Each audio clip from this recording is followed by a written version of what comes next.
সমস্ত প্রশংসা, সমস্ত গুণগান সেই মহান আল্লাহ সুবহানাহু ওয়া তাআলার জন্য। শান্তি অবতীর্ণ হোক আল্লাহর রাসূল সাল্লাল্লাহু আলাইহি ওয়াসাল্লামের উপর। সম্মানিত সুধীবৃন্দ, আজকে আপনাদের সম্মুখে যে বিষয়টি নিয়ে আলোকপাত করতে চলেছি সেই বিষয়টির নাম হচ্ছে গীবত, পরনিন্দা। আল্লাহ সুবহানাহু ওয়া তাআলার কাছে সর্বপ্রথম দোয়া করি, হে আল্লাহ, তুমি আমাকে সঠিকভাবে বলার এবং শ্রোতা মণ্ডলীদেরকে সঠিকভাবে বুঝার এবং উভয়কে তার উপর আমল করার তৌফিক দান করুন, আমিন। সম্মানিত সুধীবৃন্দ, গীবত এটি একটি আরবি শব্দ। এর অর্থ হচ্ছে কারো দোষ ত্রুটি নিয়ে আলোচনা করা, সমালোচনা করা, যেটা মুআজামুল ওয়াফি 740 পৃষ্ঠার মধ্যে স্পষ্টভাবে রয়েছে। এটা হচ্ছে শাব্দিক অর্থ কি, কারো দোষ ত্রুটি উল্লেখ করা, সমালোচনা করা, এটা হচ্ছে গীবত, এটা শাব্দিক অর্থ।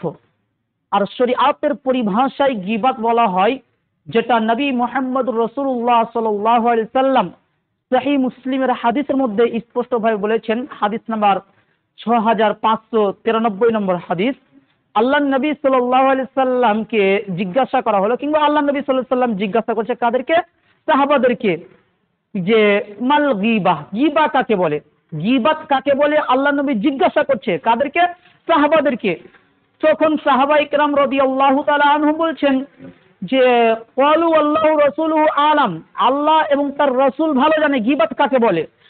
তখন আল্লাহ নবী সাল্লাল্লাহু আলাইহি ওয়াসাল্লাম বললেন, যিকরুকা আখাকা বিমা ইয়াকরা, তুমি তোমার ভাইয়ের এমন কোনো কথা বললে যেই কথা সেই ব্যক্তি অপছন্দ করে, এটাই হলো গীবত।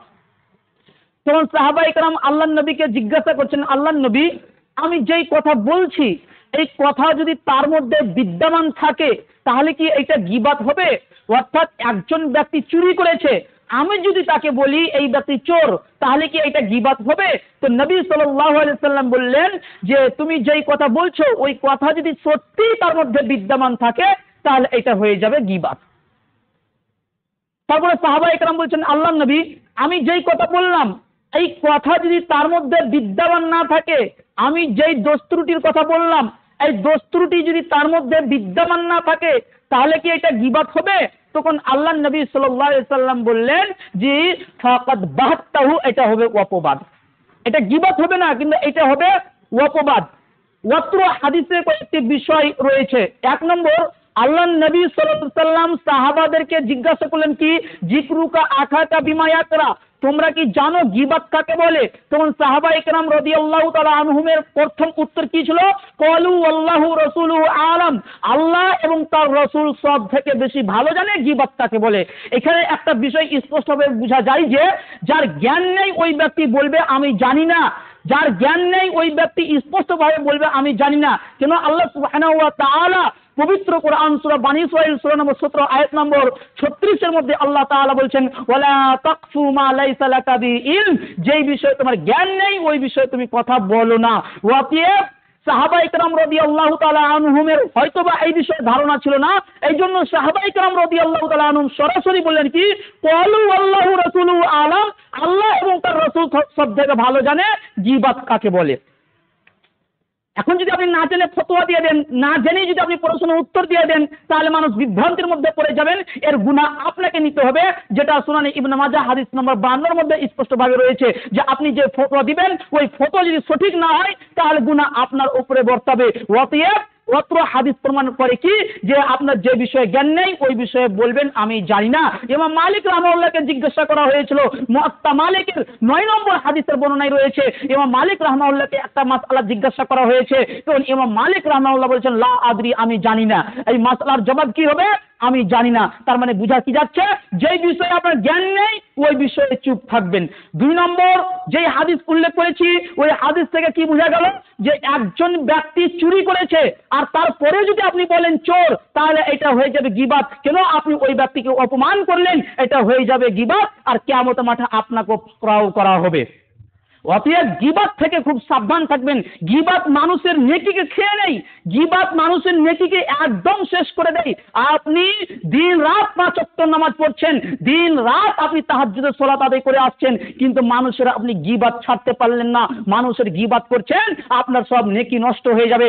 যেমন একটা বাঁশ রয়েছে, বাঁশটা অনেক দিন পর্যন্ত রয়েছে, কিন্তু বাঁশটা কেউ লাড়াচাড়া করছে না, তখন দেখবেন বাঁশটা এক পর্যায়ে রুই লেগে বাঁশটা শেষ হয়ে যাবে। যখন বাঁশটাই রুই লেগে যাবে, যখন বাঁশটাকে ওপর থেকে ফেলবেন, বাঁশটা আপনার ভেঙে যাবে। ঠিক অনুরূপ আপনি দিন রাত নেকির কাজ করে এসেছেন, রমাজান মাসে রোজা রেখেছেন, আপনি দিনে রাত্রে 5 ওয়াক্ত সালাত আদায় করেছেন, কিন্তু আপনি গীবাত ছাড়তে পারলেন না, আপনার নেকি সব নষ্ট হয়ে যাবে, আপনার যত নেকি আছে সব বাতিল হয়ে যাবে।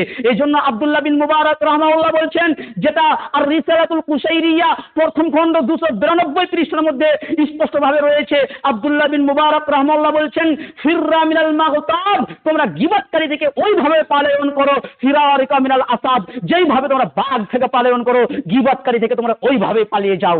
অর্থাৎ আপনি দেখতে পাচ্ছেন এই ব্যক্তি গীবাত করছে, আপনার কাছে এই ব্যক্তি আসবে আর এই ব্যক্তি আপনার কাছে এসে গীবাত করবে, উমুকের দোষ ত্রুটি নিয়ে আলোচনা করবে, তো আব্দুল্লাহ বিন মুবারক বলছে যে তুমি এই ব্যক্তি থেকে দূরে সরে যাও, কেন এই ব্যক্তি তোমার নেকিকে নষ্ট করে দিবে, তোমাকে ধ্বংসের মধ্যে ফেলে দিবে, অতএব তুমি এই ব্যক্তি থেকে দূরে সরে যাও। কেন এমন একটা যুগ আসবে, ফিতনার যুগ, এই ফিতনার যুগে মানুষকে চতুর্দিক থেকে ফিতনা ঘিরে ধরবে, অতএব তুমি এই ব্যক্তি থেকেও পালিয়ে যাও। যেমন সহিহ বুখারীর বর্ণনা হাদিস নম্বর 7081 নম্বর হাদিস, আল্লাহ নবী সাল্লাল্লাহু আলাইহি ওয়াসাল্লাম বলছেন, সাতাকুনু ফিতানুন, অবশ্যই তোমরা এমন ফিতনার মুখোমুখি হবে, অবশ্যই তোমাদেরকে চতুর্দিক থেকে ফিতনা ঘিরে ধরবে। আজকে দেখুন আমাদেরকে চতুর্দিক থেকে ফিতনা ঘিরে ধরেছে, চতুর্দিক থেকে আমরা ফিতনার মধ্যে হাবুডুবু খাচ্ছি। রাসূল সাল্লাল্লাহু আলাইহি ওয়াসাল্লাম ওই কথাই বলেছেন যে সাতাকুনু ফিতানুন, অবশ্যই তোমাদেরকে চতুর্দিক থেকে ফিতনা ঘিরে ধরবে। আল কাঈদু ফিহা খায়রুম মিনাল কাইম, আর ফিতনার যুগে যেই ব্যক্তি দাঁড়িয়ে আছে ওই ব্যক্তি থেকে উত্তম ওই ব্যক্তি হবে যেই ব্যক্তি বসে আছে। ফিতনার যুগ যখন চলে আসবে তখন একজন ব্যক্তি দাঁড়িয়ে দাঁড়িয়ে ইবাদত করছে, দিন রাত তাহাজ্জুদের নামাজ পড়ছে, তারপরে ওই ব্যক্তি গীবাত করছে। আর একজন ব্যক্তি বাড়িতে বসে আছে, কিন্তু ওই ব্যক্তি গীবাত করছে না, বাড়িতে বসে আছে, শুধু 5 ওয়াক্ত নামাজ পড়ছে, আল্লাহ রাব্বুল আলামিনের কিছু ইবাদত করছে, কিন্তু যেই ব্যক্তি দাঁড়িয়ে থাকছে ওই ব্যক্তি দিন রাত ইবাদত করে আসছে আর মানুষের গীবাত করছে। তো আল্লাহ নবী সাল্লাল্লাহু আলাইহি ওয়াসাল্লাম বলছেন, আল কাঈদু ফিহা খায়রুম মিনাল কাঈম, যে যেই ব্যক্তি দাঁড়িয়ে আছে ওই ব্যক্তি থেকে উত্তম ওই ব্যক্তি হবে যেই ব্যক্তি বসে আছে, কেন ওই ব্যক্তি নিরাপদ। তারপরে নবী সাল্লাল্লাহু আলাইহি ওয়াসাল্লাম বলছেন, ওয়াল কাঈমু খায়রুম মিনাল মাশি, আর ওই ব্যক্তি যেই ব্যক্তি চলাচল করছে ওই ব্যক্তির থেকে উত্তম ব্যক্তি ওই ব্যক্তি হবে যেই ব্যক্তি দাঁড়িয়ে আছে, যেই ব্যক্তি দাঁড়িয়ে আছে ওই ব্যক্তি চলাচলকারীর ব্যক্তির থেকে উত্তম হবে। তারপরে নবী সাল্লাল্লাহু আলাইহি ওয়াসাল্লাম বলছেন যে ওই ব্যক্তি যেই ব্যক্তি দ্রুতগামী চলাচল করছে ওই ব্যক্তির থেকে যে ব্যক্তি আসতে যাচ্ছে ওই ব্যক্তি বেশি উত্তম হবে। তারপরে নবী সাল্লাল্লাহু আলাইহি ওয়াসাল্লাম বলছেন, মান তাশাররাফা লাহা, যেই ব্যক্তি ফিতনার দিকে তাকাবে, যেখানে মানুষ বসে সমালোচনা করছে, যে ব্যক্তি ওই দিকে তাকাবে, তো নবী সাল্লাল্লাহু আলাইহি ওয়াসাল্লাম বলছেন তাশরিফহু, ওই ব্যক্তিকে ফিতনা ঘিরে ধরবে, ওই ব্যক্তিকে গীবত ঘিরে ধরবে, অতএব ওই দিকে আপনি আর তাকাবেন না, ওই দিকে আপনি আর তাকাবেন না, ওই দিকে তাকালেই আপনাকে চতুর্দিক থেকে ফিতনা ঘিরে ধরবে। আজকে আমরা ফিতনার যুগে বসবাস করছি, আজকে আমরা ফিতনার যুগে বসবাস করছি, চতুর্দিক থেকে আমরা ফিতনার মুখে ফিতনার মধ্যে হাবুডুবু খাচ্ছি। আবু মুসা আশআরী রাদিয়াল্লাহু তাআলা আনহু বলেন, যেটা আসনানুল ওয়ারিদা হাদিস নাম্বার 39, এই হাদিসের সনদ দুর্বল হলেও সহিহ মুসলিমে কিন্তু এই হাদিসের সাক্ষী স্বরূপ হাদিস রয়েছে যে আবু মুসা আশআরী রাদিয়াল্লাহু তাআলা আনহু বলেন যে এমন একটা যুগ আসবে, ফিতনার যুগ এমন একটা যুগ, ইন্না হাযিহি ফিতনাতা, ফিতনা এমন একটা যুগ, ফিতনা এমন একটা মানুষকে ধাওয়াও করে আসছে যে ফিতনা কেমন, ফিতনা হচ্ছে যে পেটে ব্যথার নেই, বিস্তৃত এবং গভীর, কখন মানুষের পেটে ব্যথা চালু হয়ে যায় মানুষ বুঝতে পারে না, ঠিক অনুরূপ ফিতনা তখন মানুষকে ধরে নিবে, মানুষ বুঝতে পারবে না, মানুষকে ফিতনা ধরে নিবে এটা মানুষ বুঝতে পারবে না। এমনকি আবু মুসা আশআরী রাদিয়াল্লাহু তাআলা আনহু বলছেন যে তোমাদের নিরাপদ জায়গা দিয়েই তোমাদেরকে ফিতনা ঘিরে ধরবে। আজকে আমাদের নিরাপদ জায়গা হচ্ছে মসজিদ, আজকে আমাদের নিরাপদ জায়গা হচ্ছে মাদ্রাসা, আজকে আমাদের নিরাপদ জায়গা হচ্ছে কবরস্থান, কিন্তু আজকে এই মসজিদের মধ্যে মানুষ বসে বসে গীবাত করছে। আজকে আমাদের নিরাপদ জায়গা কি মাদ্রাসা, মাদ্রাসাতে বসে বসে মানুষ গীবাত করছে। আজকে নিরাপদ জায়গা হচ্ছে কবরস্থান, কিন্তু আজকে মানুষ কবরস্থানে বসে বসে গীবাত করছে। জি, একটা হাদিস রয়েছে যে হাদিসটি সনদগতভাবে দুর্বল হলেও কিন্তু হাদিসের অর্থ সঠিক বুঝায় কি, যে হাদিসটি হচ্ছে যে আল গীবাতু আশাদ্দু মিনাজ জিনা, গীবাত হচ্ছে জিনার চাইতে নিকৃষ্ট। কিভাবে? যে একজন ব্যক্তি যখন জিনা করে তখন ওই ব্যক্তি কোনো মানুষ থেকে আড়াল হওয়ার চেষ্টা করে যে আমি আড়ালে জিনা করব, যেমন ওই ব্যক্তি কোনো জায়গা খুঁজে নেই। কিন্তু গীবাতকারী এমন এক ব্যক্তি, ওই ব্যক্তি মসজিদে বসে গীবাত করে নেই। গীবাতকারী ওই ব্যক্তি মসজিদে বসেই গীবাত করে নেই। এই জন্য হাদিসে বলা কি হচ্ছে যে গীবাত হচ্ছে জিনার চাইতেও মারাত্মক। গীবাত আপনার সমস্ত নেকিকে নষ্ট করে দিবে। আপনি অতীতে যত নেকি করেছেন সব নেকি আপনার নষ্ট করে দিবে, আর পরকালে আপনাকে যেতে হবে জাহান্নাম। এর চাইতে আফসোস আর কি হতে পারে? আর আজকে আমরা বাড়িতে বসে কিংবা দোকানে বসে আমরা যে কোনো জায়গায় গীবাত করছি। উমুকের মেয়ে ভালো নয়, উমুকের মেয়ে পালিয়ে গিয়েছে, গীবাত। আমরা বলছি উমুক মদ পান করেছে, গীবাত। উমুকে চুরি করেছে, তারপরে আপনি বলেছেন চোর, এটা হয়ে গেল গীবাত। এগুলো যত রয়েছে এগুলো হচ্ছে সবই গীবাত। ইমাম নববী রাহমাহুল্লাহ তিনি স্পষ্টভাবে বলছেন আল আযকারের মধ্যে 382 পৃষ্ঠার মধ্যে স্পষ্টভাবে বলছেন যে একজন ব্যক্তি চুরি করেছে, একজন ব্যক্তি মদ পান করেছে, একজন ব্যক্তির মধ্যে সমস্ত ত্রুটি রয়েছে। তারপরে আপনি একে একে বলছেন এই ব্যক্তি চোর, এই ব্যক্তি আপনার জেনাকারী, আপনি সব কিছু বলে দিলেন। তো ইমাম নববী রাহমাহুল্লাহ বলছেন এটা হয়ে যাচ্ছে গীবাত, এটা হয়ে যাচ্ছে গীবাত। এই গীবাতই আপনাকে জাহান্নামে নিয়ে চলে যাবে। গীবাত আপনার হাতের মাধ্যমে শুধু হয় বিষয়টা এমন নয়, গীবাত আপনার অন্তরের মাধ্যমে হয়। অন্তরের মাধ্যমে গীবাত কাকে বলে? অন্তরের মাধ্যমে গীবাত বলা হয় যে একজনের সম্পর্কে আপনি কুধারণা করলেন, এটা হয়ে গেল গীবাত। আপনি কারো সম্পর্কে কুধারণা করলেন যে অমুক ব্যক্তি চুরি করেছে, এই যে আপনি কুধারণা করে নিলেন, এটা হয়ে গেল গীবাত। এখন যদি আপনি ভালো ধারণা করেন তো সুনানে আবু দাউদের মধ্যে সহিহ সনদে হাদিস পাওয়া যায় যে আপনি যদি ভালো ধারণা করেন তাহলে এটা হয়ে গেল একটা ইবাদত। ভালো ধারণা করা কি? ইবাদত। আর কুধারণা করা হচ্ছে গীবাত। অতএব কুধারণা থেকে বেঁচে থাকবেন। এই কুধারণাই মানুষকে জাহান্নামে নিয়ে চলে যাবে, এই গীবাত মানুষকে জাহান্নামে নিয়ে চলে যাবে। অতএব গীবাত থেকে খুব সতর্ক ও সাবধান থাকবেন। কেন? গীবাত খুব ভয়াবহ পাপ, গীবাত খুব ভয়াবহ পাপ। এই জন্য আল্লাহ সুবহানাহু ওয়া তাআলা পবিত্র কোরআন সূরা হুমাযা সূরা নম্বর 104 আয়াত নম্বর 1 এর মধ্যে আল্লাহ তাআলা বলছেন ওয়াইলুল লিকুল্লি হুমাযাতিল লুমাযা, ধ্বংস সুনিশ্চিত ওই সব মানুষের জন্য যারা মানুষের সামনাসামনি ও পশ্চাতে পিছনে গীবাত করে। এইসব মানুষ ধ্বংস হয়ে যাবে। আজ হোক কিংবা কাল হোক এইসব মানুষ ধ্বংস হয়ে যাবে। ধ্বংস বলতে এইসব মানুষ যত নেকি করে এসেছে, যত ইবাদত করে এসেছে, যার গীবাত করেছে ওই ব্যক্তিকে নেকি দেওয়া হবে। আপনি হজ করেছেন, গীবাত ছাড়তে পারেননি। আপনি নামাজ পড়েছেন, গীবাত ছাড়তে পারেননি। আপনি তাহাজ্জুদের সালাত আদায় করেছেন, তাহাজ্জুদের নামাজ পড়েছেন, কিন্তু গীবাত ছাড়তে পারেননি। আপনি যার গীবাত করবেন এই নেকিগুলো তাকে দিয়ে দেওয়া হবে। এখন আপনি পাপের মধ্যে হাবুডুবু খাবেন। কিয়ামতের মাঠে তো আপনাকে যেতে হবে জাহান্নামে। গীবাত এমন এক পাপ, এই পাপ আল্লাহ সুবহানাহু ওয়া তাআলা অত সহজে ক্ষমা করবেন না। এই পাপ এত মারাত্মক পাপ যে এই পাপ আল্লাহ সুবহানাহু ওয়া তাআলা সহজে ক্ষমা করবেন না। কেন? এই পাপ হচ্ছে বান্দার সাথে সম্পৃক্ত পাপ, এই পাপ হচ্ছে বান্দার সাথে জড়িত পাপ, এই পাপ হচ্ছে বান্দার সাথে জড়িত পাপ। আর এই পাপ বান্দার কাছেই ক্ষমা চাইতে হবে আগে, তারপরে আল্লাহ সুবহানাহু ওয়া তাআলার কাছে ক্ষমা চাইতে হবে। আপনি আগে বান্দার কাছে ক্ষমা চান যে আমি আপনার না বুঝে গীবাত করেছি, আমি না বুঝে পরনিন্দা করেছি, আমি না বুঝে চুগলখোর করেছি, আপনি আমাকে ক্ষমা করে দেন। ওই ব্যক্তি যদি ক্ষমা করে তাহলে ঠিক, যদি ক্ষমা না করে তাহলে আপনাকে নেকি লাগবে কিয়ামতের মাঠে। অতএব গীবাত থেকে খুব সতর্ক সাবধান থাকবেন, গীবাত থেকে খুব সতর্ক সাবধান থাকবেন। আল্লাহ সুবহানাহু ওয়া তাআলা পবিত্র কোরআনুল কারীমের মধ্যে আরো বলছেন, আল্লাহ রাব্বুল আলামিন পবিত্র কোরআন সূরা হুজুরাত আয়াত নম্বর 12 এর মধ্যে আল্লাহ তাআলা বলছেন ইয়া আইয়ুহাল্লাযীনা আমানু জতানিবু কাসীরাম মিনাজ জান্নি ইন্না বা'দাজ জান্নি ইসম ওয়া লা তাজাসসু ওয়া লা ইয়াগতাব বা'দুকুম বা'দা। আল্লাহ সুবহানাহু ওয়া তাআলা বলছেন ইয়া আইয়ুহাল্লাযীনা আমানু, হে ইমানদারগণ, ইজতানিবু তোমরা বাঁচো কাসীরাম মিনাজ জান্নি বেশি বেশি ধারণা করা থেকে, ইন্না বা'দাজ জান্নি ইসম নিশ্চয়ই কিছুগুলো ধারণা এমন রয়েছে যেগুলো হচ্ছে গুনাহ, ওয়ালা ইয়াগতাব বা'দুকুম বা'দা আর তোমরা এক অপরে গীবাত থেকে পরনিন্দা থেকে সতর্ক থাকো, তোমরা এক অপরের গীবত থেকে, পরনিন্দা থেকে তোমরা বেঁচে থাকো। কেন? তোমাদের মধ্যে কেউ কি তার মৃত্যু ভাইয়ের গোশত খেতে পছন্দ করে? ফাকারিহতুমু, কেউ পছন্দ করে না, সকলেই অপছন্দ করে। আর যেই ব্যক্তি গীবত করে ওই ব্যক্তি তার মৃত্যু ভাইয়ের গোশত ভক্ষণ করছে, মৃত্যু ভাইয়ের গোশত খাচ্ছে। এর চাইতে দুর্ভাগ্য আর কি হতে পারে? আপনি বসে বসে গীবত করছেন আর আপনি মৃত্যু ব্যক্তির গোশত ভক্ষণ করছেন, এর চাইতে আর দুঃখজনক কি হতে পারে? কিন্তু আজকে আমাদের মৃত্যু ব্যক্তির গোশত খেতে বেশি পছন্দ। কেন? আজকে আমরা বসে বসে গীবত করছি, যখনই আমরা গীবত করছি তখনই আমরা মৃত্যু ভাইয়ের গোশত খাচ্ছি। আজকে আমাদের এটা খুব পছন্দ হয়ে গেছে।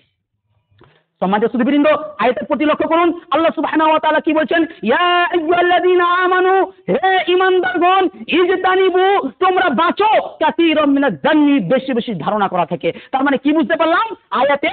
যে কিছু ব্যক্তি এমন রয়েছে যারা নামাজ রোজা করে, নামাজ রোজা করার পরেও নিজেকে ঈমানদার দাবি করে, নিজেকে মুমিন দাবি করে, তারপরে সেই ব্যক্তি মানুষ সম্পর্কে কিছু ধারণা করে বসে। তো আল্লাহ সুবহানাহু ওয়া তাআলা তাদেরকে বলছে, যারা ধারণা করেই বেড়াচ্ছে দিনরাত, যারা মুমিন নয়, এখানে তাদেরকে উদ্দেশ্য করেনি। যারা মুমিন নয় তাদেরকে উদ্দেশ্য করেনি, উদ্দেশ্য তাদেরকে করছে, ইয়া আইয়ুহাল্লাযীনা আমানু, হে ঈমানদারগণ, ইজতানিবু, তোমরা বাঁচো, কাসীরাম মিনাজ জান্নি, বেশি বেশি ধারণা করা থেকে। কেন? বেশি বেশি ধারণা, এমন ধারণা, বেশি বেশি ধারণা করা আপনার গুনাহের কাজ। যেমন সহিহ বুখারীর মধ্যে পাওয়া যায়, সহিহ বুখারী হাদিস নাম্বার 6066 নম্বর হাদিস, আবু হুরায়রা রাদিয়াল্লাহু তাআলা আনহু বলেন, রাসূল সাল্লাল্লাহু আলাইহি ওয়াসাল্লাম বলেছেন, ইয়াকুম ওয়াযান্না ফা ইন্নাজ জান্না আকযাবুল হাদিস। ইয়াকুম ওয়াযান্না, তোমরা ধারণা থেকে বেঁচে থাকো। ইয়াকুম ওয়াযান্না ফা ইন্নাজ জান্না আকযাবুল হাদিস, নিশ্চয় কিছুগুলো ধারণা এমন রয়েছে যে ধারণা হচ্ছে মিথ্যা। একটা আপনাদেরকে ধারণা বুঝাই, ধারণা কতটা ভয়ঙ্কর, ধারণা কতটা খারাপ, আপনাদেরকে একটা উদাহরণ দিয়ে আমি বুঝাতে চাই। উদাহরণটা আপনারা সবাই মনোযোগ সহকারে শুনেন। উদাহরণটা হচ্ছে যে ধরেন মসজিদের আশেপাশে কিংবা কোন একটা জায়গায় বেশ্যাখানা রয়েছে। আর এই মসজিদে ধরেন মসজিদের ইমাম সাহেব কিংবা গ্রামের একজন বৃদ্ধ ব্যক্তি, যেই ব্যক্তি আলেম, একজন বৃদ্ধ ব্যক্তি, ওই ব্যক্তি মানুষকে প্রতিদিন দাওয়াত দিচ্ছে যে দেখো তোমরা মানে বেশ্যাখানায় যেও না। এই গ্রামের মধ্যে অনেকেই বেশ্যাখানা যাচ্ছে, তখন ওই মুরব্বী, ওই আলেম, ওই বৃদ্ধ আলেম বলছে যে তোমরা বেশ্যাখানায় যেও না। কেন? আল্লাহ সুবহানাহু ওয়া তাআলা পবিত্র কোরআন সূরা বনী ইসরাঈল সূরা নম্বর 17 আয়াত নম্বর 32 এর মধ্যে আল্লাহ তাআলা বলছেন, ওয়ালা তাকরাবুজ জিনা, তোমরা জেনার কাছেও যেও না, ইন্নাহু কানা ফাহিশা ওয়া সাআ সাবিলা। কেন? যেই জেনা খুব নিকৃষ্ট কাজ, আর যেই ব্যক্তি এর ধারের কাছে চলে যাবে ওই ব্যক্তি আর ফিরে আসতে পারবে না। অতএব তোমরা জেনার কাছেও যেও না। বারবার ওই আলেম, ওই হুজুর, ওই মুরব্বী, ওই বৃদ্ধ ব্যক্তি বারবার গ্রামের লোকদেরকে সতর্ক করছে যে তোমরা বেশ্যাখানায় যেও না, তোমরা বেশ্যাখানায় যেও না। ওই হুজুর বেশ কিছুদিন দাওয়াত দিল, মাস 2 মাস দাওয়াত দিল। যখন মানুষ তার দাওয়াতকে গ্রহণ করলো না, তখন ওই বৃদ্ধ ব্যক্তি, তখন ওই হুজুর নিজেই বেশ্যাখানা চলে গিয়েছে। বেশ্যাখানায় গিয়ে সেই ব্যক্তি কিছুক্ষণ বেশ্যাখানায় থাকলো, তো গ্রামের লোক তাকে দেখে নিয়েছে। তখন গ্রামের লোক বলছে যে আপনি মানুষকে ভালো কাজে আদেশ করছেন, আপনি মানুষকে মন্দ কাজে নিষেধ করছেন, আপনি বলছেন 5 ওয়াক্ত সালাত আদায় করুন, আপনি বলছেন রমাদান মাসে রোজা রাখুন, আর আজকে আপনি নিজেই বেশ্যাখানার মধ্যে কেন? তখন গ্রামের লোক খুব খেপে গেছে, এখন হুজুরকে আমরা পিটাবো। কেন? ওই ব্যক্তি নিজেই আমাদেরকে দাওয়াত দিচ্ছে, আর ওই ব্যক্তি নিজেই আজকে বেশ্যাখানায়, আজকে আমরা হুজুরকে পিটাবো। এই যে গ্রামের লোক দলে দলে বিভক্ত হয়ে গেল, এখন হুজুরকে পিটাতে হবে। এখন হুজুরকে পিটাতে হবে। একজন বৃদ্ধ ব্যক্তি হয়ে আজকে বেশ্যাখানায় যাবে কেন? আজকে হুজুরকে পিটাতে হবে। যখন গ্রামে এই কথাটা মানে হইচই হয়ে গেল, তখন ওই হুজুর বলছে যে তোমরা একটু শান্ত হও, তোমরা একটু শান্ত হও, তোমরা আগে বেশ্যাখানায় যাও, তারপরে গিয়ে দেখো যে আমি তাদেরকে কি করেছি। বেশ্যাখানায় যে গ্রামের লোক বেশ্যাখানায় যাচ্ছে, যে দেখছে যে যেই মহিলারা জেনা করছিল ওই মহিলারা আজকে নামাজ পড়ছে বেশ্যাখানায়, ওই মহিলারা নামাজ পড়ছে, ওই মহিলারা জেনার কাবার সব শেষ করে দিয়েছে। তখন গ্রামের লোক জিজ্ঞাসা করছে তোমাদের অবস্থা কেন এরূপ? তখন ওই মহিলাগুলো বলছে যে আমাদের কাছে একজন বৃদ্ধ ব্যক্তি এসেছিল, ওই বৃদ্ধ ব্যক্তি এসে আমাদেরকে সতর্ক করেছে, আমাদেরকে বলেছে যে আল্লাহ সুবহানাহু ওয়া তাআলা বলেছেন তোমরা জেনার ধারের কাছে যেও না। আল্লাহ সুবহানাহু ওয়া তাআলা বলেছেন যে যেই ব্যক্তি জেনা করবে ওকে 100 বেত্রাঘাত করা হবে। আর রাসূল সাল্লাল্লাহু আলাইহি ওয়াসাল্লাম বলেছেন, সুনানে তিরমিজি হাদিস নম্বর 1432 নম্বর হাদিস, আল্লাহ নবী সাল্লাল্লাহু আলাইহি ওয়াসাল্লাম বলছেন যে অবিবাহিত নারী পুরুষ যদি জেনা করে তাহলে তোমরা 100 লাঠি তাদেরকে পিটাও, আর বিবাহিত বিবাহিত নারী পুরুষ যদি জিনা করে তাহলে তোমরা তাদেরকে রজম করে দাও, দুনিয়া থেকে বিদায় করে দাও। এই যে ওই বৃদ্ধ ব্যক্তি আমাদেরকে এগুলো শোনালো, তারপর আমাদের কিয়ামতের কথা, আখিরাতের কথা, জান্নাত জাহান্নামের কথা শোনালো, তখন আমাদের অন্তরে ভয় চলে আসলো, তখন আমরা ভয় করলাম আল্লাহ সুবহানাহু ওয়া তাআলাকে। তখন থেকে সাথে সাথে আমরা তওবা করে নিয়েছি যে আমরা আর বেশ্যাখানায় থাকবো না, আমরা সাথে সাথে তওবা করে নিয়েছি আল্লাহ সুবহানাহু ওয়া তাআলা। এখন আমরা ইবাদতে মনোযোগ দিয়েছি। তার মানে দেখুন একজন বৃদ্ধ ব্যক্তি সম্পর্কে গ্রামের লোক ধারণা কি করলো, যে ওই বৃদ্ধ ব্যক্তি জিনা করেছে। ধারণা কত বড় খারাপ। ওই বৃদ্ধ লোকের উদ্দেশ্য কি ছিল, যে আমি মানুষকে দাওয়াত দিব, মানুষকে দাওয়াত দিব। ওই বৃদ্ধ ব্যক্তি বেশ্যাখানায় গিয়ে দাওয়াত দিল, আর গ্রামের লোক ভাবলো কি, যে ওই ব্যক্তি জিনা করেছে। এই জন্য আল্লাহ রাসূল সাল্লাল্লাহু আলাইহি ওয়াসাল্লাম বলছেন, ইয়াকুম ওয়া যান্না ফাইন্না যান্না কাযাবুল হাদিস। তোমরা ধারণা থেকে বেঁচে থাকো। ধারণাই হচ্ছে সবচেয়ে বড় মিথ্যা, ধারণাই হচ্ছে কাবিরা গুনাহ। তোমরা ধারণা থেকে বেঁচে থাকো, তোমরা মানুষের কুধারণা থেকে বেঁচে থাকো। আপনি মানুষ সম্পর্কে ভালো ধারণা করেন, তাহলে এটা একটা ইবাদতের মর্যাদা আপনি পাবেন, কিন্তু কুধারণা করলেই আপনি গুনাহের হকদার হয়ে যাবেন। অতএব ধারণা করা থেকে বেঁচে থাকবেন। আল্লাহ রাসূল সাল্লাল্লাহু আলাইহি ওয়াসাল্লাম বলেছেন, ইয়াকুম ওয়া যান্না ফাইন্না যান্না কাযাবুল হাদিস ওয়ালা তাহাসসাসু ওয়ালা তাজাসসাসু ওয়ালা তাহাসসাসু ওয়ালা তাজাসসাসু। আর তোমরা মানুষের দোষ ত্রুটি উল্লেখ করো না এবং তোমরা গোয়েন্দাগিরি করো না। ওয়ালা তাহাসাদু, তোমরা এক অপরে হিংসা করো না। এবার আসুন হাদিস বুঝি আমরা। আল্লাহ রাসূল সাল্লাল্লাহু আলাইহি ওয়াসাল্লাম বললেন কি, ওয়ালা তাহাসসাসু ওয়ালা তাজাসসাসু। আর তোমরা মানুষের দোষ ত্রুটি উল্লেখ করো না। একজন ব্যক্তিকে যখন কোনো কথা বলে, একজন ব্যক্তি অপর ব্যক্তিকে যখন কোনো কথা বলে, তখন আরেকজন ব্যক্তি বলে কি বললে আমাকে বলো। আরেকজন ব্যক্তি কি বলে, যে তুমি কি বলছো আমাকে বলো। এই যে ওই ব্যক্তিও শুনতে আরাম, ওই ব্যক্তি ওর দিকে চলে ধাবিত হয়ে গেল শোনার জন্য। তো রাসূল সাল্লাল্লাহু আলাইহি ওয়াসাল্লাম বলছেন, ওয়ালা তাহাসসাসু ওয়ালা তাজাসসাসু। তোমরা গীবত করো না এবং ওয়ালা তাহাসসাসু ওয়ালা তাজাসসাসু। আর তোমরা মানুষের দোষ ত্রুটি উল্লেখ করো না। উমুকে কি করেছে ওটা আপনার দেখার বিষয় নয়, উমুকে কি করেছে ওটা আপনার দেখার বিষয় নয়। যদি আপনি সেই দিকেই তাকান, আপনিও তাদের মধ্যে শামিল হয়ে যাবেন, আপনিও তাদের মধ্যে অন্তর্ভুক্ত হয়ে যাবেন। অতএব অমুক ব্যক্তি কি করছে ওটা ছেড়ে দেন। তারপরে ওয়ালা তাহাসসাসু ওয়ালা তাজাসসাসু ওয়ালা তাহাসাদু, তোমরা এক অপরে হিংসা করো না। আজকে দেখেন মানুষ হিংসার মধ্যে হাবুডুবু। আজকে মানুষ হিংসার মধ্যে হাবুডুবু খাচ্ছে। উমুকে 10,000 টাকা ইনকাম করছে, আমি তার থেকে বেশি ইনকাম করব। উমুকে মানে এত সুন্দর থাকছে, আমিও তার থেকে সুন্দর থাকবো, কিংবা তার কিভাবে নিচে নামানো যায় সেই দিকে আমি লেগে গিয়েছি। একজন আলেম কিংবা একজন গ্রামের ভালো ব্যক্তি, তিনি খুব পড়াশোনা করছে, তিনি পড়াশোনা করে করে একজন বড় আলেম হয়ে গিয়েছে, একজন বিজ্ঞ আলেম হয়ে গিয়েছে। তখন মানুষ কি করলো, ওই ব্যক্তির গীবাত করতে আরম্ভ করে দিল। এখন ওই ব্যক্তিকে নিচে নামাতে হবে, গীবাত করে তার ব্যাপারে কুৎস রটিয়ে মানুষকে ওকে এখন নিচে নামাবে। এই জন্য ইমাম যাহাবী রাহমাহুল্লাহ বলছেন, সিয়ার ও আলামিন নুবালার মধ্যে লুহুমুল উলামাই মাসমুমা, আলেমদের গোশত বিষাক্ত। যে ব্যক্তি আলেমের গোশত খেয়ে নিয়েছে ওই ব্যক্তি ধ্বংস। অর্থাৎ যে ব্যক্তি আলেমদের গীবত করেছে, যে ব্যক্তি আলেমদের পরনিন্দা করেছে, ওই ব্যক্তি দুনিয়াতেও ধ্বংস হবে, আখিরাতেও ধ্বংস হবে। যে ব্যক্তি আলেমদের গীবত করেছে ওই ব্যক্তি দুনিয়াতেও ধ্বংস এবং আখিরাতেও ধ্বংস। অতএব গীবত থেকে খুব সতর্ক থাকবেন, গীবত থেকে বেঁচে থাকবেন, কেন এই গীবত খুব ভয়াবহ পাপ, এই গীবত খুব ভয়াবহ পাপ। অতএব এই গীবত থেকে সাবধান থাকবেন। এই গীবতই মানুষকে জাহান্নামে নিয়ে যাওয়ার জন্য যথেষ্ট হয়ে যাবে। এই জন্য আল্লাহ রাসূল সাল্লাল্লাহু আলাইহি ওয়াসাল্লাম বলছেন, সহিহ বুখারী হাদিস নাম্বার 5095 নম্বর হাদিস, সাহাল বিন সাদ রাদিয়াল্লাহু তাআলা আনহু বলেন, রাসূল সাল্লাল্লাহু আলাইহি ওয়াসাল্লাম বলেছেন, মান ইয়াজমাল লি মা বাইনা লিহিয়াইহি ওয়া মা বাইনা রিজলাইহি আজমাল লাহুল জান্নাহ। সঙ্গী সাথী, তোমরা আমাকে দুইটা বিষয়ের জিম্মেদারি দাও, আমি মুহাম্মদ সাল্লাল্লাহু আলাইহি ওয়াসাল্লাম তোমাদেরকে জান্নাতের জিম্মেদারি দিলাম। সঙ্গী সাথী, তোমরা আমাকে দুইটা বিষয়ের জিম্মেদার দাও, আমি মুহাম্মদ সাল্লাল্লাহু আলাইহি ওয়াসাল্লাম তোমাদেরকে জান্নাতের জিম্মেদারি দিয়ে দিলাম। এক, মুখমণ্ডল এবং লজ্জা স্থান। এই দুটা জিনিসের জিম্মেদার যেই ব্যক্তি দিবে ওই ব্যক্তিকে রাসূল সাল্লাল্লাহু আলাইহি ওয়াসাল্লাম জান্নাতে নিয়ে যাওয়ার গ্যারান্টি দিয়েছে, যে ওই ব্যক্তিকে আমি জান্নাতে নিয়ে যাব। সুনানে তিরমিজি হাদিস নাম্বার 2004।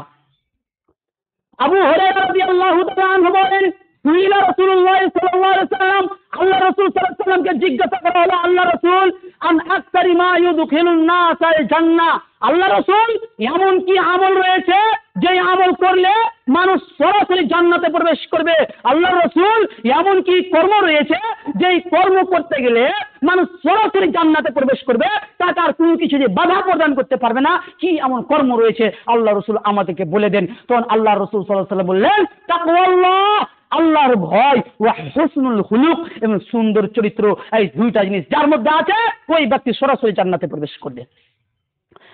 তারপর আবু হুরায়রা রাদিয়াল্লাহু তাআলা আনহু জিজ্ঞাসা করছেন, আল্লাহ রাসূল, আন আকতারি মা ইউদখিলুন নাসান নার, এমন কি কর্ম রয়েছে, এমন কি আমল রয়েছে যেই আমল করতে গেলে, যেই কর্ম করতে গেলে মানুষ সরাসরি জাহান্নামে প্রবেশ করবে? ওই ব্যক্তি যতই ইবাদত করুক না কেন, ওই ব্যক্তি যতই ইবাদত করুক না কেন, ওকে জাহান্নাম থেকে আর বাঁচাতে পারবে না। কি এমন আমল রয়েছে আল্লাহ রসুল আমাদেরকে বলে দেন। তখন আল্লাহ রসুল সাল্লাল্লাহু আলাইহি ওয়াসাল্লাম বললেন, আল ফামু ওয়াল ফাজ, মানুষের মুখমণ্ডল এবং লজ্জা স্থান, এই দুইটা জিনিস মানুষকে জাহান্নামে নিয়ে চলে যাবে। এই দুইটা জিনিস মানুষকে জাহান্নামে নিয়ে চলে যাবে। অতএব মুখটাকে খুব সতর্ক করে রাখবেন। এই জিহ্বা কতটা ভয়াবহ জানেন? এই জিহ্বা কতটা ভয়াবহ একটু বোঝার চেষ্টা করেন। কোন এক জামানায় একটা বাদশা ছিল, ঘটনা শুনেন। কোন এক জামানায় একটা বাদশা ছিল। তখন ওই বাদশা তার গোলামকে বলছে, তার দাসকে বলছে যে দুনিয়ার মধ্যে সব থেকে খারাপ জিনিস কি রয়েছে ওটা তুমি নিয়ে এসো। তখন ওই দাস এখন খুঁজতে গেল দুনিয়ার মধ্যে খারাপ জিনিস কি রয়েছে। তো জঙ্গলে গিয়ে একটা প্রাণীর জিহ্বা কেটে নিয়ে চলে এসেছে, এসে মালিককে দিচ্ছে। মালিককে বলছে, এই যে মালিক, এইটা হচ্ছে সব থেকে দুনিয়ার নিকৃষ্ট জিনিস, সব থেকে খারাপ জিনিস। তখন আবার মালিক বলছে, যাও, আবার যাও, দুনিয়ার মধ্যে সব থেকে উত্তম ভালো জিনিস কি রয়েছে সেটা তুমি নিয়ে এসো। ওই ব্যক্তি আবার জঙ্গলে চলে গেল। জঙ্গল থেকে তুই এক প্রাণীর জিহ্বা কেটে নিয়ে এসে আবার মালিকের হাতে দিচ্ছে। মালিককে বলছে, মালিক, এটাই হচ্ছে সব থেকে ভালো জিনিস, এটাই হচ্ছে সব থেকে ভালো জিনিস। তখন মালিক বলছে, আচ্ছা দাস, তুমি বলো তো, যখন তোমাকে আমি বললাম দুনিয়ার মধ্যে খারাপ জিনিস নিয়ে এসো, কি তখন তুমি আমাকে জিহ্বা নিয়ে এসে দিলে। আবার যখন আমি বললাম দুনিয়ার মধ্যে ভালো জিনিস নিয়ে এসো, তখন তুমি আমাকে আবার জিহ্বা নিয়ে এসে দিলে, এর কারণটা কি? তখন ওই দাস বলছে, এই জিহ্বা এমন এক জিহ্বা, যখন এই জিহ্বা দ্বারা মানুষ গীবত করে, যখন এই জিহ্বা দ্বারা মানুষ পরনিন্দা করে, যখন এই জিহ্বা দ্বারা মানুষ গালুগুলুজ করে, তখন এই জিহ্বা হচ্ছে সব থেকে নিকৃষ্ট। এই জিহ্বা তখন হচ্ছে আগুনের জিহ্বা। এই জিহ্বা মানুষকে জাহান্নামে নিয়ে চলে যাবে। আবার ওই দাস বলছে, মালিক, আমি যেই জিহ্বাটা এনে দিলাম উত্তম জিহ্বা, এই জিহ্বা দ্বারা যখন মানুষ আল্লাহ রাব্বুল আলামিনের জিকির আজকার করে, আল্লাহ সুবহানাহু ওয়া তাআলার তাসবিহ তাহলিল পাঠ করে, তখন এই জিহ্বা হচ্ছে সব থেকে উত্তম জিহ্বা। তখন এই জিহ্বা মানুষকে জান্নাতে নিয়ে চলে যাবে। তার মানে বুঝা কি গেল? জিহ্বাই হচ্ছে সব থেকে ভালো আর জিহ্বাই হচ্ছে সব থেকে খারাপ। কেন?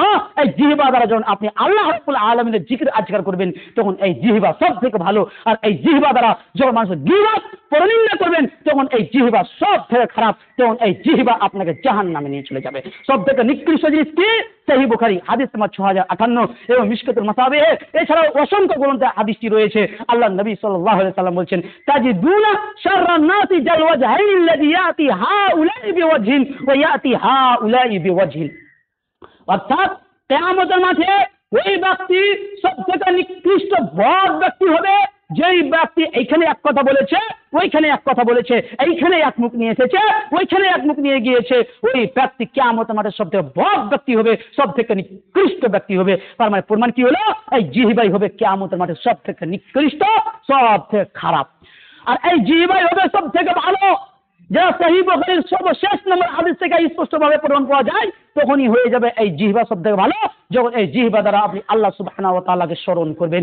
এই জিহ্বা দ্বারা যখন আপনি জিকির আজকার পাঠ করবেন, তখন হয়ে যাবে এই জিহ্বা সব থেকে উত্তম। সম্মানিত সুধীবৃন্দ, অতএব গীবত থেকে খুব সতর্ক ও সাবধান থাকবেন। এই গীবত খুব ভয়াবহ পাপ, এই গীবত থেকে সাবধান থাকবেন। এই জন্য নবী সাল্লাল্লাহু আলাইহি সাল্লাম বলছেন, মুস্তাদরাকে হাকিম হাদিস নম্বর 7807 নম্বর হাদিস, আল্লাহ নবী সাল্লাল্লাহু আলাইহি ওয়াসাল্লাম বলছেন, ইজমালুনি ফিত্তান মিন আনফুসিকুম আজমাল লাকুমুল জান্নাহ। সঙ্গী সাথী, তোমরা আমাকে 6টা বিষয়ের জিম্মেদারি দাও, আমি মুহাম্মদ সাল্লাল্লাহু আলাইহি ওয়াসাল্লাম তোমাদেরকে জান্নাতের জিম্মেদারি দিয়ে দিলাম। সঙ্গী সাথী, তোমরা আমাকে 6টা বিষয়ের জিম্মেদারি দাও, আমি মুহাম্মদ সাল্লাল্লাহু আলাইহি ওয়াসাল্লাম তোমাদেরকে জান্নাতের জিম্মেদারি দিলাম। নাম্বার 1, উসদুকু ইজা হাদ্দাসতুম, যখন কথা বলবে সত্য কথা বলবে। ওয়াউফু ইজা ওয়াতুম, ওয়াউফু ইজা ওয়াতুমিনতুম, ওয়াউফু ইজা উতুমিনতুম, ওয়াহফাজু ফুরুজাকুম। রাসূল সাল্লাল্লাহু আলাইহি ওয়াসাল্লাম বলছেন, এবং যখন তোমার কাছে আমানত রাখা হবে তখন আমানতে খিয়ানত করবে না, যখন আমানত রাখা হবে তখন খিয়ানত করবে না। তারপরে রাসূল সাল্লাল্লাহু আলাইহি ওয়াসাল্লাম 3 নম্বরে বলছেন, ওয়াদু ইজা উতুমিনতুম, এবং যখন তুমি ওয়াদা করবে তখন ওয়াদাটা আর খেলাপ করবে না। ওয়াদা খেলাপকারী হচ্ছে মুনাফিক, সহিহ বুখারী হাদিস নম্বর 33।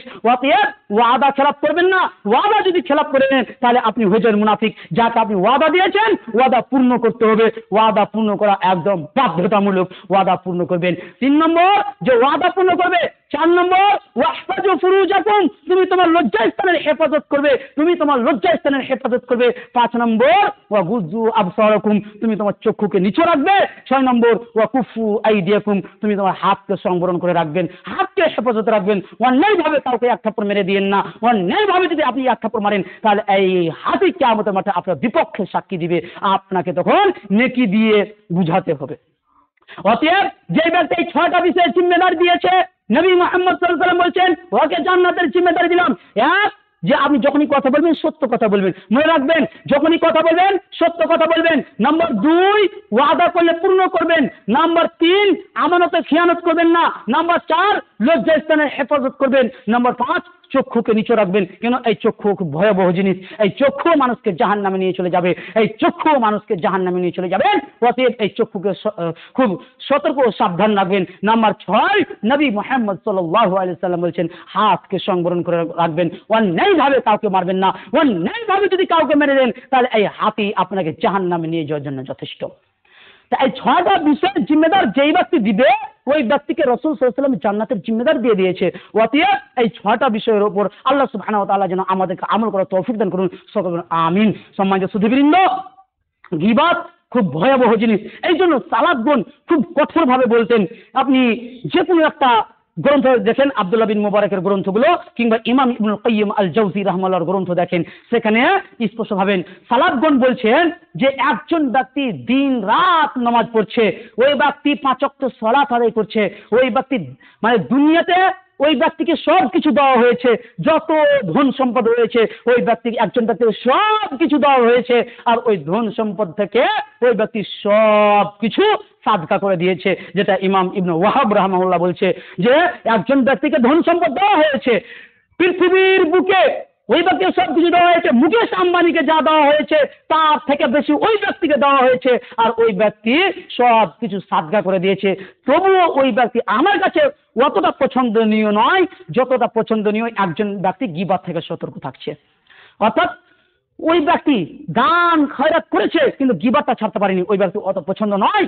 আর একজন ব্যক্তির কাছে কিছুই নেই কিন্তু ওই ব্যক্তি দান খয়রাত করার সামর্থ্য নেই, কিন্তু ওই ব্যক্তি গীবাত থেকে বেঁচে থেকেছে, ওই ব্যক্তি হচ্ছে তার নিকটে সব থেকে উত্তম। কার নিকটে? ইমাম ইবনে ওয়াহাব রাহমাহুল্লাহ নিকটে ওই ব্যক্তি সব থেকে উত্তম। অতএব গীবাত থেকে খুব সতর্ক থাকবেন, পরনিন্দা থেকে খুব সতর্ক থাকবেন। এই গীবাত পরনিন্দাই মানুষকে জাহান্নামে নিয়ে যাওয়ার জন্য যথেষ্ট হয়ে যাবে। অতএব গীবাত খুব ভয়াবহ জিনিস। গীবাত কতটা ভয়াবহ জিনিস এইদিকে এবার বোঝার চেষ্টা করুন। সুনানে তিরমিজির মধ্যে কিছু বর্ণনা পাওয়া যায় যে আপনি দুনিয়াতে বহু নেকি করেছেন, কিয়ামতের মাঠে আল্লাহ সুবহানাহু ওয়া তাআলা যখন আপনার নেকি ওজন করবে, যখন দাড়িপাল্লাতে আপনার নেকি মাপবে, তখন যখন দাড়িপাল্লাতে নেকি মাপা হচ্ছে তখন আপনি দেখতে পাচ্ছেন যে আপনি যত নেকি করেছেন সব নেকি শেষ, যত নেকি করেছেন সব নেকি শেষ। আপনি লক্ষ লক্ষ টাকা খরচ করে হজ করেছেন, আপনি লক্ষ লক্ষ টাকা মসজিদে ব্যয় করেছেন, আপনি 5 ওয়াক্ত সালাত নামাজ সব কিছু করেছেন, যখন আপনার নেকি মাপা হচ্ছে তখন আপনার নেকি শেষ, আপনার একটাও নেকি নেই। তখন আপনি আফসোস করে আল্লাহকে বলছেন, আল্লাহ আমি এতগুলো নেকি করলাম, আমার নেকিগুলো গেল কোথায়? আমি যে এতগুলো নেকি করলাম, এতগুলো আমার নেকি গেল কোথায়? তখন আল্লাহ সুবহানাহু ওয়া তাআলা বলবেন, ওই যে তুমি আব্দুল্লাহ গীবাত করেছিলে, ওই যে তুমি আব্দুর রহিমের গীবাত করেছিলে, তোমার গীবাতের কারণে তোমার নেকিগুলো তাকে দেওয়া হয়েছে। এখন ওই ব্যক্তি যাবে জান্নাতে, তুমি যাবে জাহান্নামে। যেমন সহিহ বুখারী হাদিস নাম্বার 6056, আল্লাহ নবী সাল্লাল্লাহু আলাইহি ওয়াসাল্লাম বলছেন, লা ইয়াদখুলুল জান্নাতা কাত্তাত, চুগলখোর জান্নাতে যাবে না। চুগলখোর জান্নাতে যাবে না। অতএব যদি আপনি কারো আপনি গীবত করে থেকেছেন, কারো ব্যাপারে আপনি কুৎসা রটিয়েছেন, তাহলে আপনার সর্বপ্রথম উচিত হবে আপনি তার কাছে যান এবং তার কাছে ক্ষমা চান এবং আল্লাহ সুবহানাহু ওয়া তাআলার কাছে ক্ষমা চান। তাহলে এই গীবত করেছেন, ফায়দা দুটা হবে। কি বুঝার চেষ্টা করেন। আপনি একজনের গীবত করলেন আর ওই ব্যক্তির কাছে আপনি ক্ষমা চাইলেন, আর ওই ব্যক্তিও ক্ষমা করে দিল, আল্লাহর কাছে আপনি ক্ষমা চাইলেন। ফায়দা দুটা। ফায়দা কি? এক নম্বর ফায়দা যে ওই ব্যক্তির গীবত করেছেন আপনি, ওটা গুনাহটাকে আল্লাহ সুবহানাহু ওয়া তাআলা নেকিতে পরিবর্তন করে দিবে। সূরা ফুরকান সূরা নম্বর 25 আয়াত নম্বর 70-71 মধ্যে আল্লাহ তাআলা বলছেন, ইল্লা মান তাবা ওয়া আমানা, তবে সেই ব্যক্তি নয় ক্ষতিগ্রস্তের মধ্যে যেই ব্যক্তি তওবা করেছে, ঈমান আনয়ন করেছে এবং সৎ কর্ম করেছে, ওই ব্যক্তি ক্ষতিগ্রস্তদের মধ্যে নয়। আপনি গীবত করেছেন, আপনি তার কাছে ক্ষমা চান, ওই ব্যক্তি যদি ক্ষমা করে দেয় তাহলে ঠিক আছে, আপনি মুক্তি পেয়ে গেলেন। তারপরে আল্লাহ সুবহানাহু ওয়া তাআলার কাছে ক্ষমা চান, আল্লাহ সুবহানাহু ওয়া তাআলা যদি ক্ষমা করে দেয় তাহলে আপনি মুক্তি পেয়ে গেলেন। কি? যে আপনার এই গুনাহটাকে নেকিতে পরিবর্তন করে দিলেন। ফায়দা কি একটা? সূরা তাহরিম সূরা নম্বর 66 আয়াত নম্বর 6 আল্লাহ সুবহানাহু ওয়া তাআলা বলছেন, ইয়া আইয়ুহাল্লাযীনা আমানু, হে ঈমানদারগণ, তুবু ইলাল্লাহ, তোমরা আল্লাহর কাছে তওবা করো, তাওবাতান নাসুহা, খালিস তওবা, তোমরা খালিস তওবা করো। আপনি পাপ করেছেন, যত পাপ করেছেন, এখন আল্লাহ সুবহানাহু ওয়া তাআলার কাছে খালিস তওবা করলেন। খালিস তওবা কাকে বলে? যেই গুনাহ করেছেন আপনি, ওই গুনার উপরে অপমানিত, অপদস্থ, লজ্জিত হওয়ার নামই হচ্ছে খালিস তওবা। এক। দুই, আপনি যেই গুনাহ করেছেন ওই গুনাহকে পরবর্তীতে না করার নামই হচ্ছে খালিস তওবা। এমন তওবা যেই ব্যক্তি করবে, আল্লাহ সুবহানাহু ওয়া তাআলা বলছেন যে ইয়া আইয়ুহাল্লাযীনা আমানু তুবু ইলাল্লাহি তাওবাতান নাসুহা, আসা রাব্বুকুম, আশা করি তোমাদের রব আইয়ুকাফিরা আনকুম সাইয়্যাতিকুম, তোমাদের সমস্ত গুনাহকে ক্ষমা করে দিবে, তোমাদের সমস্ত গুনাহকে ক্ষমা করে দিবে। ওয়া ইউদখিলুকুম জান্নাতিন তাজরি মিন তাহতিহাল আনহার, আর তোমাদেরকে এমন জান্নাতে প্রবেশ করাবে যেই জান্নাতের পাদদেশে ঝর্ণা প্রবাহিত হবে। তার মানে আপনি যতই গুনাহ করেছেন, গুনাহ করার পরে আপনি তওবা করে নিলেন, আল্লাহ সুবহানাহু ওয়া তাআলার কাছে ক্ষমা চেয়ে নিলেন, আল্লাহ সুবহানাহু ওয়া তাআলা যদি আপনার তওবা গ্রহণ করে নেয়, আল্লাহ সুবহানাহু ওয়া তাআলা যদি আপনাকে ক্ষমা করে দেয়, তাহলে আপনার এক নম্বর ফায়দা, আপনার যত পাপ ছিল সবগুলোকে আল্লাহ সুবহানাহু ওয়া তাআলা নেকিতে পরিবর্তন করে দিবেন। সুবহানাল্লাহ। দুই নম্বর ফায়দা কি? যে এই গুনাহগুলোকে যখন আল্লাহ সুবহানাহু ওয়া তাআলা নেকিতে পরিবর্তন করবে, তখন আল্লাহ সুবহানাহু ওয়া তাআলা আপনাকে জান্নাতে প্রবেশ করাবে। এর চাইতে আপনি আর ভাগ্যবান কি হতে পারে? এর চাইতে আর ফায়দা কি হতে পারে? আপনি যত গুনাহ করেছেন আজকেই ক্ষমা চেয়ে নিন, আল্লাহ সুবহানাহু ওয়া তাআলা আপনার ক্ষমা করে দিবে। হ্যাঁ, এবার মনে রাখবেন, কিছু ব্যক্তির গীবত করা জায়েজ রয়েছে, কিছু ব্যক্তির গীবত করা জায়েজ রয়েছে। নাম্বার 1, সুনানুদ দারিমি হাদিস নাম্বার 409, ইব্রাহিম নাখঈ রাহমাহুল্লাহ বলছেন, লা ইউরা গীবাতান লিল মুবতাদি, একজন বিদাতির যদি আপনি গীবত করেন কোনো সমস্যা নেই। একজন ব্যক্তি দিন রাত বিদাত করছে, কিংবা ওই ব্যক্তি একদিন বিদাত করতে থাকে জীবনে, আপনি ওই ব্যক্তি যত গীবত পারেন করে যান, কোনো গুনাহ নেই। ইব্রাহিম নাখঈ রাহমাহুল্লাহ বলছে যে একজন ব্যক্তি বিদাতি, ওর ব্যাপারে আপনি যত গীবত করেন সমস্যা নেই, গুনাহ হবে না। তার মানে কি বোঝা গেল? বিদাতি ব্যক্তি আহলে সুন্নাত ওয়াল জামাত থেকে খারিজ, ওই ব্যক্তি মুসলমানদের কাতারে পড়ে না। এই জন্য বলা হচ্ছে যে ওই ব্যক্তির যতই গীবত করে দেন কোনো সমস্যা নেই, কোনো গুনাহ নেই। এক নম্বর। ইমাম নববী রাহমাহুল্লাহ শারহ সহিহ মুসলিম আলান নববী 4 খণ্ড 654 পৃষ্ঠার মধ্যে বলছে যে ওই ব্যক্তির গীবত করা জায়েজ, যে ধরেন আপনারা দুই ভাই রয়েছেন, এক ভাইকে সতর্ক করার জন্য আপনি আপনার পিতাকে বলছেন যে ওই ব্যক্তি চুরি করছে, আমার ভাই ওটা চুরি করছে, ওইটা চুরি করে না, মানে চোরের সাথে বেড়াচ্ছে। তারপরে আপনি বলছেন অমুক ব্যক্তি চুরি করছে, আমার ভাইটা চুরি করছে, তুমি তাকে সতর্ক করে দাও। তো ইমাম নববী রাহমাহুল্লাহ বলছেন এই ব্যক্তির গীবত করা জায়েজ, নিজের ভাইয়ের তখন গীবত করা জায়েজ হয়ে যাবে। কখন? যখন ওই ব্যক্তিকে আপনি সঠিক পথে নিয়ে আসার চেষ্টা করবেন, তখন গীবত করা জায়েজ হয়ে যাবে। 3 নম্বর গীবত করা জায়েজ কাদের? এখন আপনি দেখতে পাচ্ছেন যে অমুক আলেমে এক কথা বলছে, অমুক আলেমে এক কথা বলছে, এখন আপনি দ্বিধাদ্বন্দ্বের মধ্যে পড়ে গিয়েছেন, কারটা আমি মানবো। তখন আপনি একজন ব্যক্তিকে বলছেন ওই ব্যক্তি তো অমুক কথা বলছে, অমুক ব্যক্তি তো অমুক কথা বলছে, এটা কিন্তু শাব্দিক অর্থ গীবত, কিন্তু পারিভাষিক অর্থে যদি নিয়ে নেন এটা আর গীবত হবে না। কেন? আপনি একজন আলেমের ব্যাপারে বলছেন যে ওই তো সঠিক বলেছে কি না বেঠিক বলেছে, এটা আমি কিভাবে বুঝবো? তো এই জন্য বলছে এই ব্যক্তি তখন গীবত করা জায়েজ হয়ে যাবে, তবে এটা তাদের জন্য সব থেকে বেশি গ্রহণযোগ্য যারা আলেম, অর্থাৎ আলেমে যখন একজন ব্যক্তি ভুল ধরবে তখন এটা সব থেকে বেশি বেটার, তখন সব থেকে বেশি এটা গ্রহণযোগ্য।